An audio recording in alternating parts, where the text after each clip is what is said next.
भाग 1। कोलकाता की सुबह और एक अजीब मुलाकात। कोलकाता की सर्द और धुंध भरी सुबह थी। मैं, तपेश रंजन मित्तर, या जिसे सब टॉप से कहते हैं, उस समय प्रेसिडेंसी कॉलेज में पढ़ता था। हर रविवार की सुबह मेरे जीवन की सबसे खास घड़ी होती, जब मैं अपने काकू प्रदोष चंद्र मित्तर उर्फ फेलुदा के साथ बैठता। किताबें, अखबार, चाय और ढेर सारी जिज्ञासाएं, यही हमारा कार्यक्रम होता। उस रविवार को भी हम ड्राइंग रूम में बैठे थे। फेलुदा हमेशा की तरह विदेशी जासूसी पत्रिका पढ़ रहा था और मैं उसके बगल में बैठा एक पुराने अपराध उपन्यास में खोया था। तभी दरवाजे की घंटी बजी। मैंने दरवाजा खोला तो देखा, सामने एक सज्जन खड़े थे, अधेड़ उम्र के, नीला स्वेटर पहने। उनके साथ खड़ा था एक 10-12 साल का लड़का। उसकी आंखों में कुछ गहराई थी, जैसे वो इस संसार से परे कहीं और देख रहा हो। क्या यह प्रदोष मित्तर का घर है? सज्जन ने विनम्र स्वर में पूछा। हाँ, आइए, मैंने दरवाजा खोलते हुए कहा। वे दोनों भीतर आए। परिचय हुआ। सज्जन का नाम था श्रीधर बोस और लड़का था उनका बेटा मुकुल। फेलुदा ने ध्यानपूर्वक दोनों को देखा, फिर धीरे से बोला, बैठिए। मैं आपकी क्या सहायता कर सकता हूँ? श्रीधर बोले, मेरे बेटे को कुछ विचित्र अनुभव होते हैं। यह कहता है कि यह इस जन्म का नहीं है। फेलुदा की भौहें तन गई। आप पुनर्जन्म की बात कर रहे हैं? श्रीधर ने सिर हिलाया। हाँ। मुकुल कहता है कि वह किसी दूसरे स्थान पर पैदा हुआ था। वहां रेत थी, किले थे और उसकी मृत्यु हुई थी। फेलुदा अब पूरे ध्यान से मुकुल की ओर देखने लगा। वह लड़का शांत बैठा था, लेकिन उसकी आंखें कहीं और लगी थी, जैसे वह कमरे में होते हुए भी कहीं दूर था। क्या तुम बता सकते हो, मुकुल, वह जगह कहाँ थी? फेलुदा ने धीरे से पूछा। मुकुल की आवाज बेहद हल्की किंतु स्पष्ट थी। वहां रेत थी, बहुत रेत, और एक किला था, सोने जैसा। मैं वहां मारा गया था। कमरे में सन्नाटा छा गया। मैंने हौले से पूछा, क्या वह किला राजस्थान में था? मुकुल ने सिर हिलाया, शायद जैसलमेर। फेलुदा ने अब श्रीधर की ओर देखा। क्या आपने किसी विशेषज्ञ को दिखाया? हाँ, वे बोले, डॉक्टर हाजरा नामक पैरासाइकोलॉजिस्ट ने मुकुल की केस स्टडी की है। वे कहते हैं कि यदि हम मुकुल को उस जगह ले जाएं, तो उसकी यादें और स्पष्ट हो सकती हैं। फेलुदा की आंखें चमक उठीं। क्या आप चाहेंगे कि मैं भी साथ चलूं? श्रीधर पहले थोड़ा चौंके, फिर बोले, अगर आप चलेंगे तो मुझे बहुत राहत होगी। मैं भी उत्साहित हो गया। एक रहस्य सामने था, पुनर्जन्म, इतिहास और शायद कोई छिपा सच। फेलुदा धीरे से मुस्कुराया और बोला, तो तय रहा, हम राजस्थान जा रहे हैं, सुनहरे किले की ओर। भाग 2। यात्रा की तैयारी और अदृश्य खतरे। अगले दिन से ही फेलुदा ने मुकुल और उसकी यादों के बारे में गहराई से शोध करना शुरू कर दिया। उसने राजस्थान के पुराने किलों की किताबें, भूगोल, इतिहास और पुरातात्विक रिपोर्ट्स मंगवाईं। उसकी मेज पर जैसलमेर, चित्तौड़ और जैसन की प्राचीन गढ़ों की तस्वीरें फैली थी। हर किले की बनावट, उसकी परछाइयां और सूर्य की रोशनी में उसका रंग, सब कुछ वह ध्यान से देख रहा था। मैंने पूछा, क्या आपको लगता है कि मुकुल सच बोल रहा है? फेलुदा ने मेरी ओर देखा। टॉप से, पुनर्जन्म पर विश्वास करना एक बात है, लेकिन मुकुल की बातें केवल कल्पना नहीं लगती। उसके विवरण बहुत विशिष्ट हैं और उसके व्यवहार में एक ईमानदारी है जो किसी बनावटी बात में नहीं होती। उसी शाम हमारे प्रिय लालमोहन गांगुली यानी जटायु घर आए। जब उन्हें मुकुल की कहानी सुनाई गई तो उनकी आंखें फैल गईं। क्या बात है! यह तो मेरी अगली पुस्तक का विषय बन सकता है, पुनर्जन्म और रेत का रहस्य।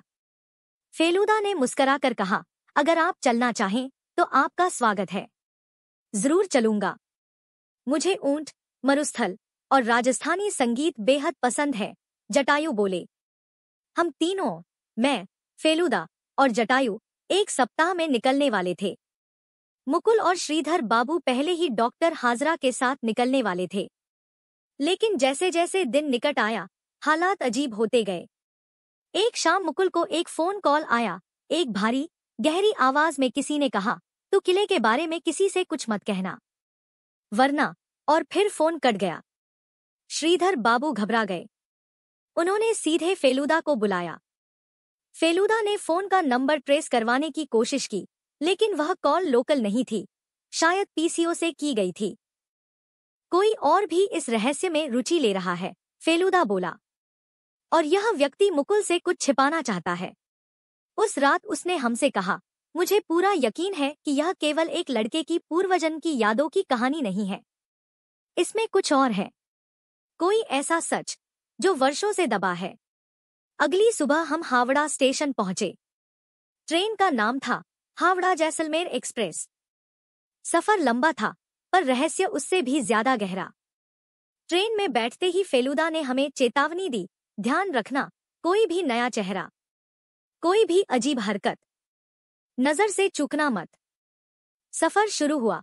कोलकाता की भीड़ से निकलकर हम धीरे धीरे पश्चिम की ओर बढ़े, उस रेत की दुनिया की ओर जहां सुनहरा किला खड़ा था, शायद सच के सामने, शायद किसी धोखे के पीछे।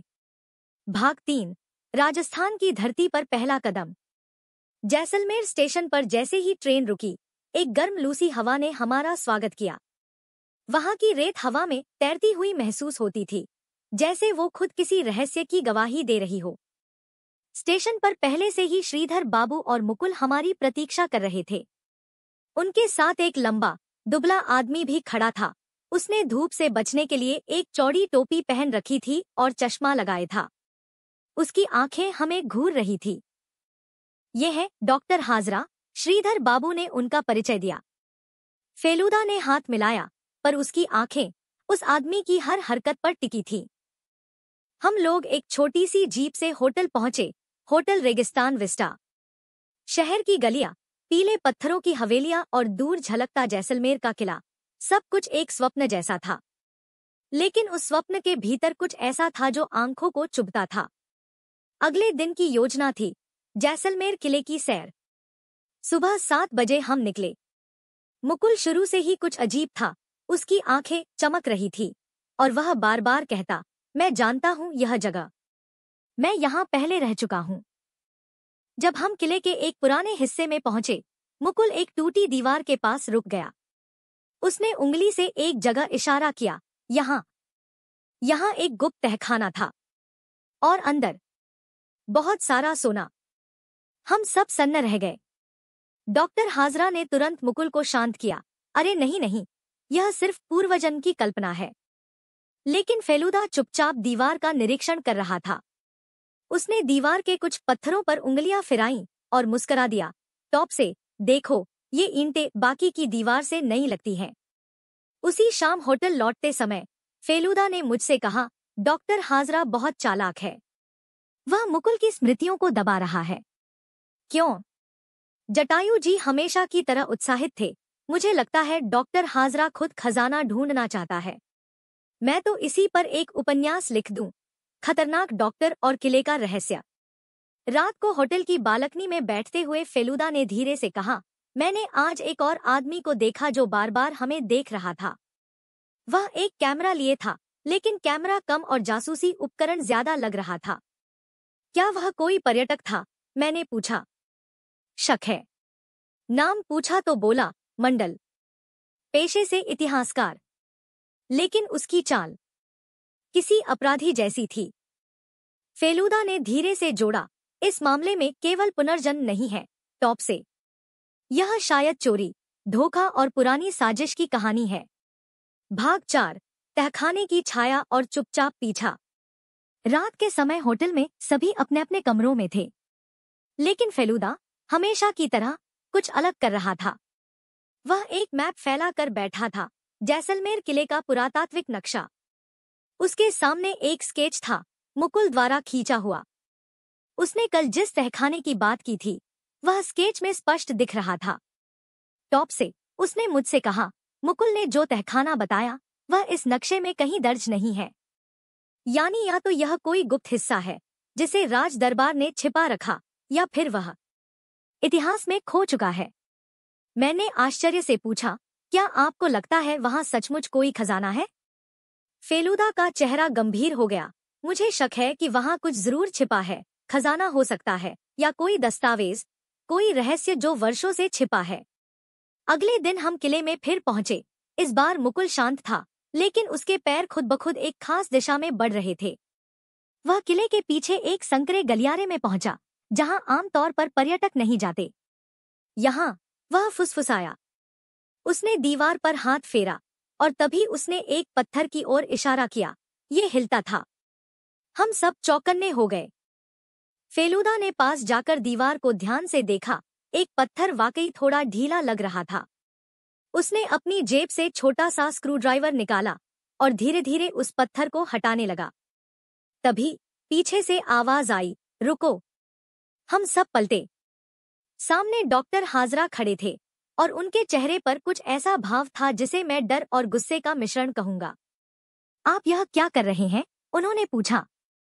फेलूदा शांत स्वर में बोला, जो काम आपको करना चाहिए था वही। मुकुल की यादें सच हैं और आप उन्हें दबा रहे हैं। क्यों? हाजरा कुछ नहीं बोले, बस चले गए। हमने पत्थर को और खोला।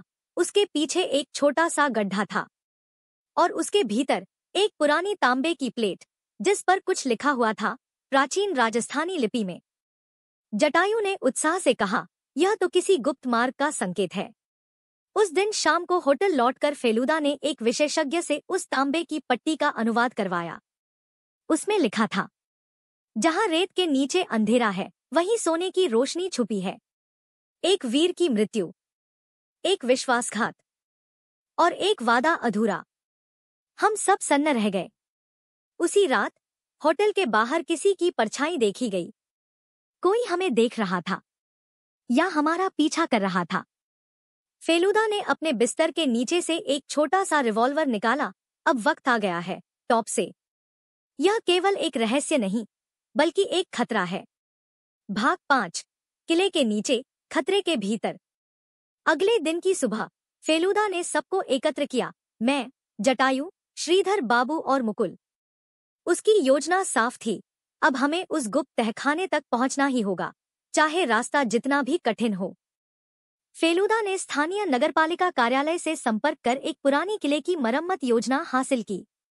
नक्शे के एक कोने में एक संकीर्ण मार्ग दर्शाया गया था। दीवारों के भीतर एक सुरंग, जो किले की सबसे भीतरी परत तक जाती थी। अगर यह तहखाना असली है, उसने कहा, तो यही रास्ता है। हम चारों ने एक टॉर्च, रस्सी और पानी की बोतलें ली। मुकुल भी जिद कर साथ चलने पर उतारू हो गया। किले के पिछवाड़े में एक पत्थर की संरचना थी, जिसे आमतौर पर बंद रखा जाता था। फेलूदा ने वहां की जंग लगे कुंदे को खोला। दरवाजा चरमराया और हमारे सामने एक संकरी सीढ़ियां नीचे उतरती दिखीं। हम टॉर्च की रोशनी में नीचे बढ़े। हवा बंद थी, घुटन सी होती थी, लेकिन मुकुल बिल्कुल भी नहीं डरा। उसकी आंखों में एक अजीब आत्मविश्वास था, जैसे वह पहले भी इस रास्ते पर चल चुका हो। कुछ मीटर चलने के बाद एक जगह सुरंग 2 भागों में बंट गई। बाईं ओर, मुकुल फुसफुसाया। हम बाईं ओर मुड़े। तभी पीछे से एक आवाज आई, रुको। हम सब पलटे। सामने खड़ा था वही इतिहासकार, मंडल। अब उसके हाथ में एक हथियार था और उसके साथ था डॉक्टर हाजरा। हाजरा ने कुटिल मुस्कान के साथ कहा, बहुत हो गया तमाशा, फेलूदा। अब आप और यह बच्चा दोनों यहीं रहेंगे। तहखाना, खजाना, सब अब हमारा है। मैं और जटायु पीछे हटे।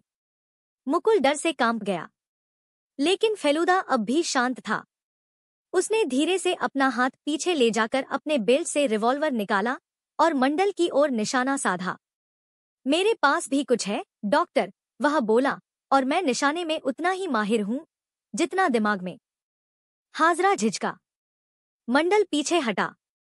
तभी ऊपर से पुलिस की आवाज गूंजी, हाथ ऊपर करो। दरअसल फेलूदा ने एक दिन पहले ही स्थानीय पुलिस को सूचित कर दिया था।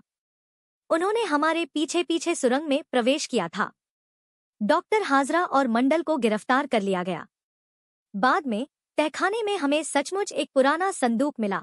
उसमें सोना नहीं था, लेकिन कुछ दुर्लभ मूर्तियां थी और एक हस्तलिखित शाही पत्र, जिसमें एक राजकुमार के विश्वासघात की कहानी थी। मुकुल का पूर्वज वही था जिसने अपना जीवन उस रहस्य को बचाने में खो दिया था। समाप्ति। रेत में खोया सत्य। हम होटल लौटे, थके हुए लेकिन संतुष्ट। मुकुल अब शांत था, जैसे उसके भीतर जो उथल पुथल थी वह अब थम गई हो। फेलुदा ने धीरे से कहा, पुनर्जन्म सच हो या नहीं, लेकिन कुछ बातें आत्मा से जुड़ी होती हैं और आत्मा कभी झूठ नहीं बोलती। जैसलमेर की वह यात्रा केवल एक केस नहीं थी, वह एक यात्रा थी इतिहास, विश्वास और उस रेखा के पार जहां जीवन और मृत्यु एक दूसरे को छूते हैं। समाप्त।